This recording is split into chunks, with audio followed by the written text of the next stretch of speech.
अस्सलाम वालेकुम mother. Stitches in normal delivery यानी कि छोटा ऑपरेशन है हमारी आज की वीडियो का टॉपिक। आज की वीडियो पे हम बात करेंगे कि नॉर्मल डिलीवरी के दौरान छोटा ऑपरेशन जिसे आमतौर पर एपिजियोटमी कहते हैं वो कट क्यों लगाया जाता है और इसकी क्या रीजन होती है और इसकी केयर आपने कैसे करनी है। आज की वीडियो बहुत ज्यादा हेल्पफुल है। अगर आप प्रेग्नेंट हैं या आप न्यूली मदर हैं तो आप इस वीडियो को जरूर देखें क्योंकि ये वीडियो फ्यूचर में भी आपके काम आ सकती है। अपनी कम्युनिटी में डिफरेंट मदर्स के साथ, डिफरेंट प्रेग्नेंट लेडीज के साथ हमारी ये वीडियो लाजमी शेयर करें ताकि उन तक हमारी इंफॉर्मेशन पहुंच सके और उन्हें इससे कोई ना कोई बेनिफिट हो सके। वीडियो को स्टार्ट करते हैं। वीडियो स्टार्ट करने से पहले अगर आप हमारे चैनल मदर डायरी पे फर्स्ट टाइम आई हैं तो हमारे चैनल को सब्सक्राइब करें, hit the bell icon, please like, share and comment.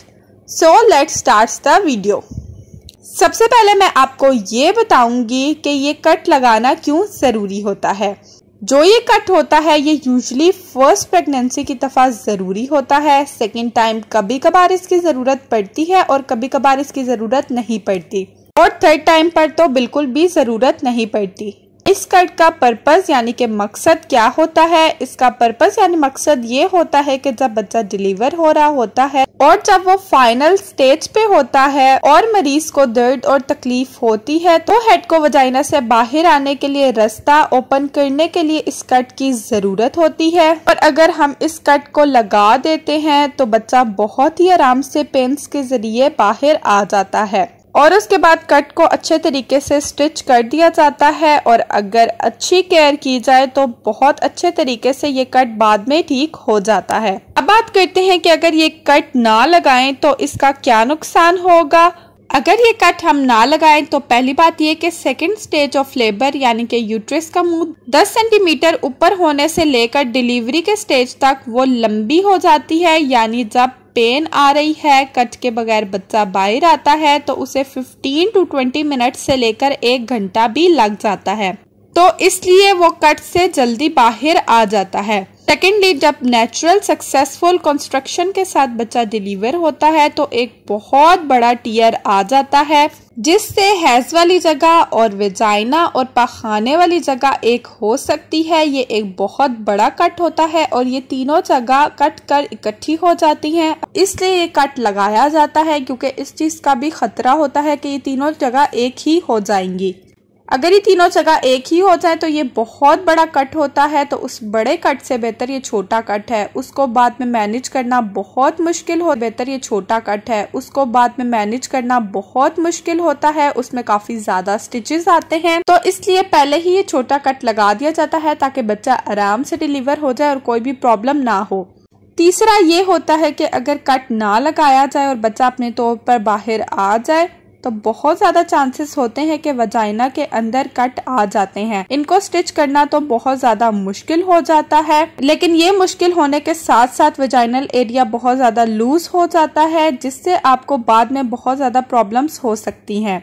तो ये कट बहुत ज्यादा जरूरी होता है और आप यकीन नहीं करेंगे कि ये इतना डिसेंट सा कट होता है कि बाद में ये स्टिचेस के साथ आराम से ठीक हो जाता है। इसके स्टिचेस की कोई ज्यादा टेंशन नहीं होती। अगर आप इन स्टिचेस की अच्छी केयर करते हैं तो ये स्टिचेस फौरन से ठीक हो जाते हैं। अगर ये कट ना लगाया जाए तो फिर भी कट आना ही आना है और इसको कवर करना भी बहुत ज्यादा मुश्किल हो जाता है, तो इसलिए ये कट लगाना जरूरी होता है। इसे आम जुबान में छोटा ऑपरेशन कहा जाता है।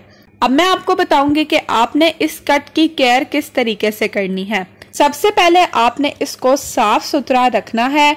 साफ सुथरा रखने के साथ साथ आपने इसे ड्राई रखना है यानी कि इस जगह को सूखा रखना है। इसके अलावा आपने एंटीबायोटिक्स रूटीन के साथ डेली यूज करनी है। वो आपकी डॉक्टर ही आपको रिकमेंड करेंगी, वही आपको बेहतर गाइडेंस दे सकती हैं।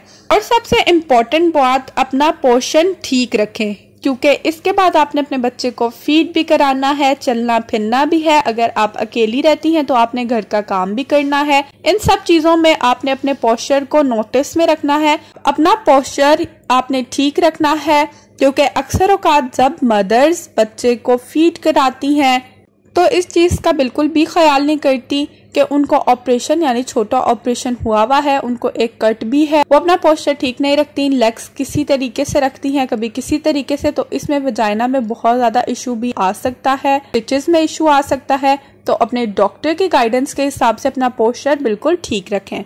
और जो स्टिचेस लगते हैं वो एब्जॉर्बेबल होते हैं, वो निकालने नहीं पड़ते, पर अगर स्टिचेस में इन्फेक्शन हो जाए, पस पड़ जाए, तो वो स्टिचेस लूज होकर खराब हो जाते हैं। तो आपने इनकी बहुत ज्यादा केयर करनी है और आपके स्टिचेस पे लगकर वो इन्फेक्शन पैदा करते हैं। आपने जब भी वॉश करना है आपने फ्रंट टू बैक ही वॉश करना है। नेक्स्ट आपने वॉश करने के बाद किसी भी चीज से उसको अच्छे तरीके से ड्राई करना है। ड्राई करने के बाद आपने उस पर कोई भी एंटीबायोटिक यानी कि ट्यूब वगैरह अप्लाई करनी है जो आपके डॉक्टर ने आपको रिकमेंड की है।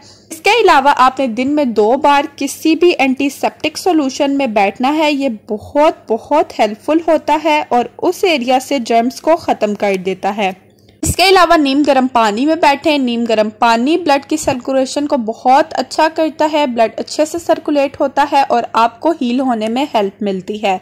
एंड लास्ट मैं दोबारा कहना चाहूंगी कि अपना पोस्चर ठीक रखें, उठते बैठते चलते हुए अपना पोस्चर ठीक रखें। नॉर्मल सी कंसल्टेशन के साथ, डॉक्टर की कंसल्टेशन के साथ बहुत ही हल्की फुल्की एक्सरसाइज करें जिससे ब्लीडिंग का फ्लो अच्छा रहे। और एक बात मेरी अपने माइंड में रखें कि आपने एपिजोटमी के बारे में कोई भी मिथ्स अपने जहन में नहीं रखने। ये एक सेफ प्रोसीजर है, ये सी सेक्शन से भी ज्यादा अच्छा प्रोसीजर है। सी सेक्शन से बेटर ये इसलिए है क्योंकि इसमें हीलिंग बहुत जल्दी हो जाती है। सेकेंडली आपको बाद में आफ्टर बर्थ कोई भी मसाइल नहीं होते। अक्सर लेडीज कहती हैं कि सी सेक्शन के बाद हमारी कमर दर्द है, हमें ये प्रॉब्लम है, हमारी बॉडी वीक हो गई है। तो इसमें ऐसा कुछ भी नहीं होता। जस्ट आपको एक छोटा सा कट लगता है जिसकी केयर आप बाद में करें तो फौरन से ठीक हो जाता है। तो इस हवाले से जो भी आपके जहन में मिथ्स हैं उनको अपने जहन से निकालें। ये एक बहुत ही सेफ प्रोसीजर है।